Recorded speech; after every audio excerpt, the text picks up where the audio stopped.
Hey guys, today I'm going to talk about God, morality, evolution, death. These are four topics suggested by a commenter called Jason, and I'd like to spend the time to talk about these different topics, explore them from all different angles, and give you an INTP's understanding of these topics.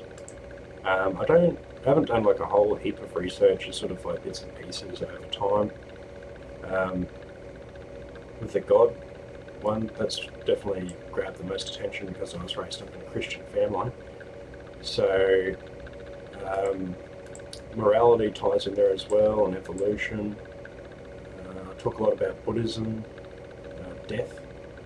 Death is such an interesting thing because it's the great unknown.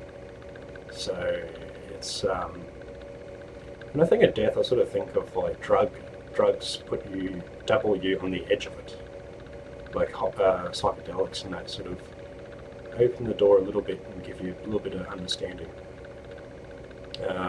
From what I've read about psychedelics, LSD, mushrooms, all that sort of thing, but that could be another video. So my views of God, I've written most of this down. I've covered God, morality, parts of evolution is mixed in there with my reasoning with God, and I'll cover some death as well. So as an INTP, we are a skeptical type who need reasoning to believe something. So going to church as an NT, I can tell that most people are SJs, usually ISTJ, ISFJ, generally the SJ temperament, because it's such a traditional thing. If their parents believe it, they'll pass it down to their children, regardless if it's true or not. And I was growing up thinking, hang on, why would you believe in something if it's not true? Don't you care? So putting faith before facts doesn't work with me, because if I knew that life were meaningless for a fact, I prefer knowing that, regardless if it's a good or bad thing, than trying to delude myself into a belief system that isn't actually true. As an INTP, I'm pretty comfortable with not knowing what death brings. I obviously am interested in understanding it and understanding what death is about. It's not like I want to kill myself now, but one day when I do die, I am interested to see what happens. I am comfortable with the unknown. I love the scientific approach of gradually gaining knowledge. Science has come a long way, and I can happily wait and see where it leads. I think it's great having an open-ended realm of future possibilities of what could be and what is likely to be found in science. Like, it's amazing. Like, there's some great minds in the world, and more and more people are coming into the world who are smart. Every age bracket that comes up, every generation, the average IQ is rising. IQ might not be the greatest indicator, but what I'm saying is that generally children are smarter. So God, who supposedly created the earth in 6 days, comes across as being controlling. In order to please him, you must go against human nature and try to be perfect. The Bible has 10 commandments that you must follow, or else you'll be punished for all eternity. So when I say that first sentence,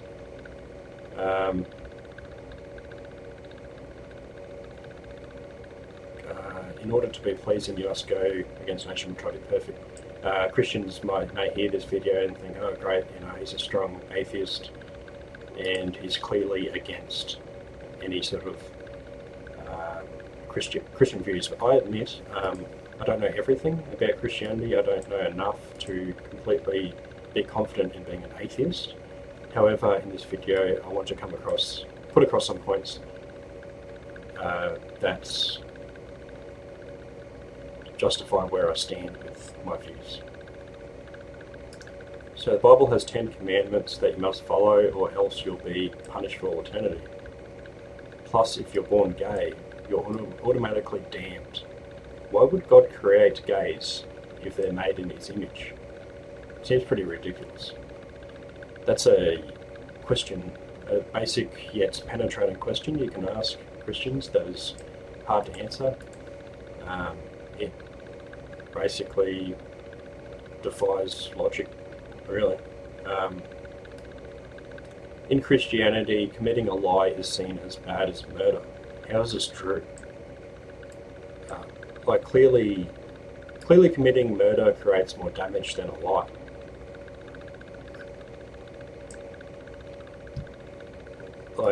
Obviously murder is worse than lying. I know they're going by the principle that all bad behaviour is bad. It's stupid because they're like, oh, well, all bad behaviour should be punished to eternal hell and suffering. It's just pathetic. And they're saying, oh, okay, lying's bad as murder. So if you murder,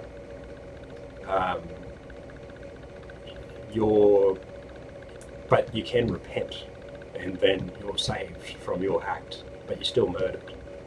It's a stupid control freak game where it's like, oh yeah, I don't really care, but I do, but I don't. I'm your god. Or he doesn't care, because he's he just wants his own ego gratified. It's like, oh yeah, you can go kill him, but you say sorry to me, and it'll be alright. Don't worry about it. You go kill him. It's like a bad friend. It's weird. It's such a weird theory. Christians stand by the logic that revelations came true in the Bible. Miracles were told to have happened that prove the existence of God. I find it hard to believe that they came true just by believing someone who wrote it down in a book that has many other disproven claims in it. Anecdotal evidence in old religious books doesn't provide much confidence in the validity of the text. Evidence that has been tested and proven through science offers a sense of conviction that the Bible doesn't offer. So the Bible has, this person wrote this and this came true and miracles happened, yada yada. This book was written thousands of years ago where people said claims about the known physical universe that are obviously wrong. The Earth being the centre of the universe, disproven. The Earth being 6,000 years old, clearly not true.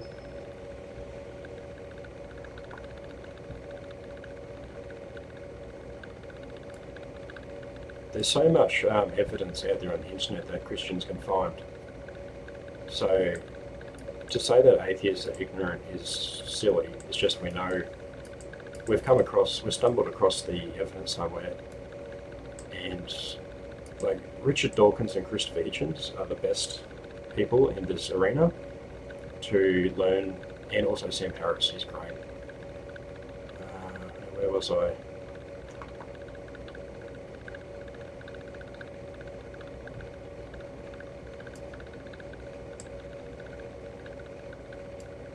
So yeah, it's human nature to want to feel safe.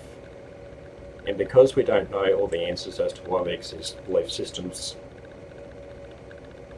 give people a sense of security and give them a sense of insurance. So a lot of people are afraid of what happens after death. If you look at the SJ temperament, infrared sensing, they want to know that everything's safe and secure. And basically you can see a lot of SJ families where the tradition of religion's been passed down, and they'll take it regardless of the reasoning because it's a comforting belief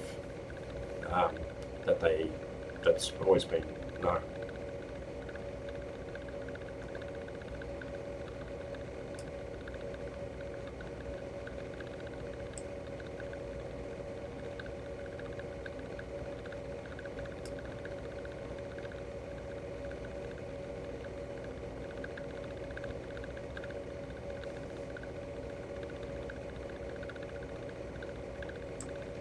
I like Einstein's take on religion. He said that Buddhism is the only religion, you call it religion, when really it's a philosophy to live by, that can work with science, because Buddhism is open to independent reasoning. It's not about hierarchies. It's not about authority figures. The Buddha didn't want to be recognized as an authority. He wanted to share a teaching that ends suffering. The Buddha admitted that he didn't know the answers as to why we exist, but he focused on how we can end suffering.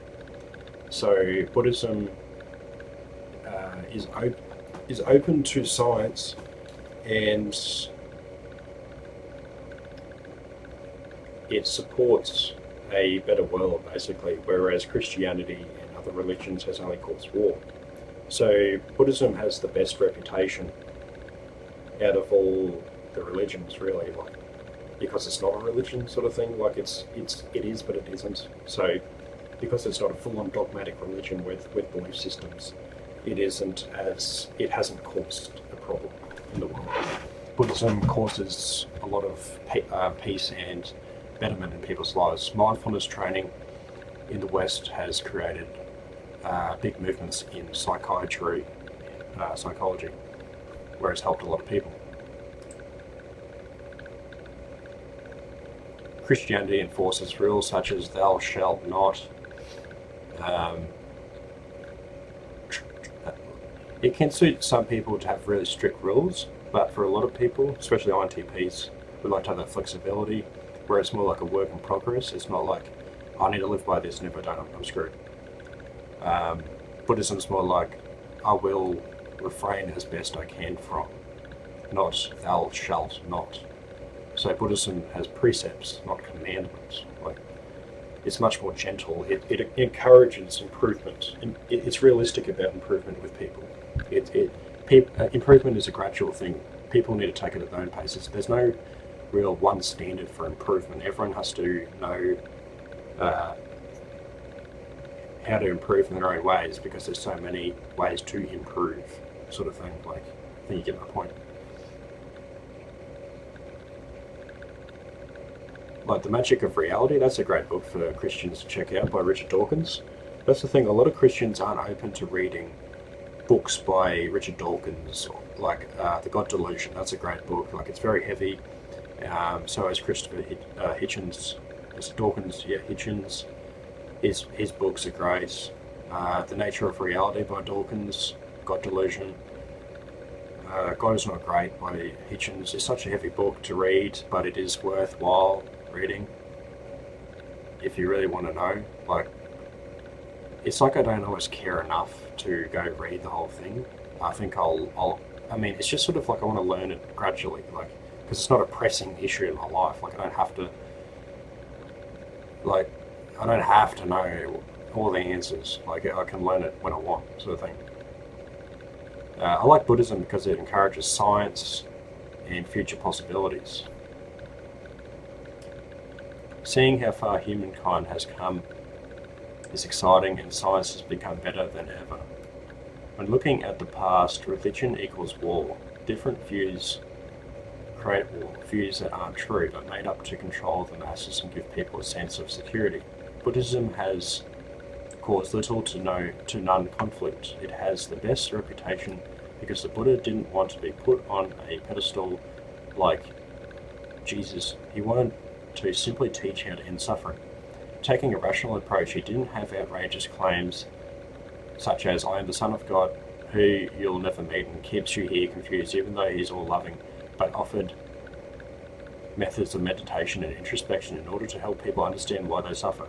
He even taught that holding onto views such as I'm Buddhist is bad because it creates an ego identity you can cling to, which creates a sense of pride.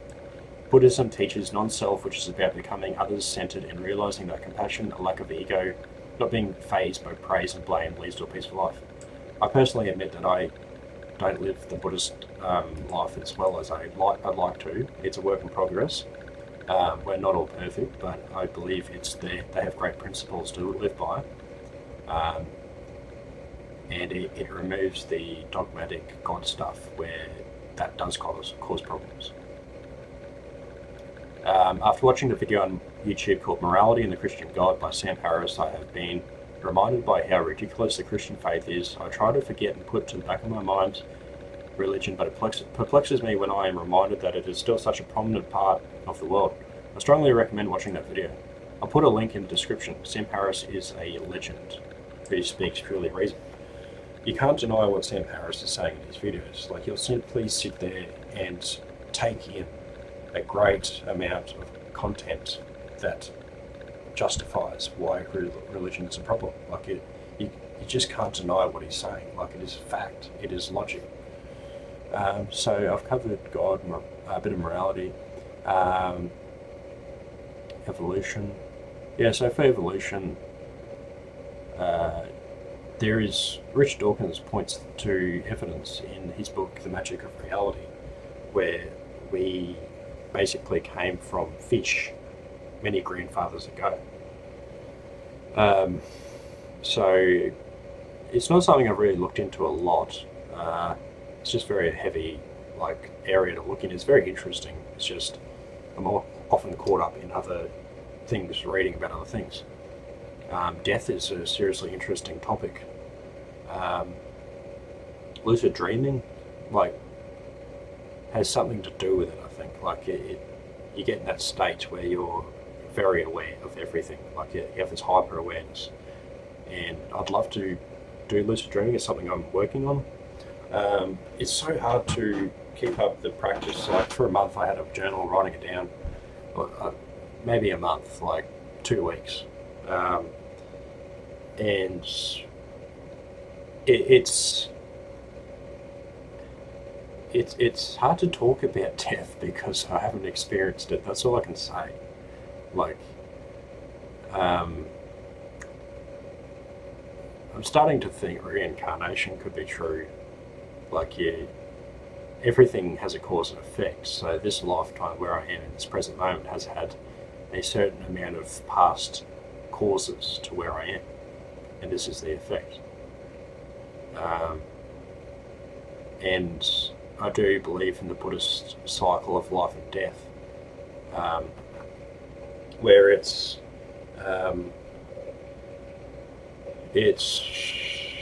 you keep coming back until you end all your karma or something like that. Yeah, so evolution and death. To Jason, who commented, suggested this video.